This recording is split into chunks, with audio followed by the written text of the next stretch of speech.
Matei cu David, așa, și Andrada cu Marian, pe ultimul rând. Scoată spre ieșire. Poziție de flotări.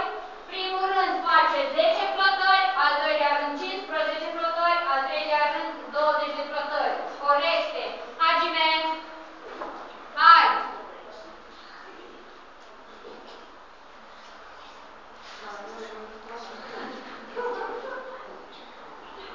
Unul jos, Cristina. Jos, unde nu?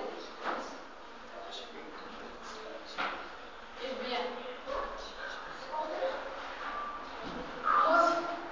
În primul rând, 20 de sărituri cu genunchii la piept, 25 de sărituri cu genunchii la piept, 30 de sărituri cu genunchii la piept.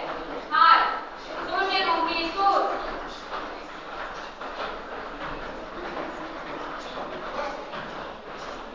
De genoflexiuni. 30 de genoflexiuni. Se mai doare genunchiul? 30 de genoflexiuni. Hai. Acolo. Tragi pantaloni până sus dacă nu... Opa, până jos. Gata?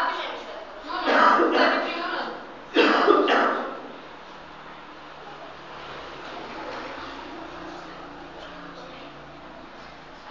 23, Matei.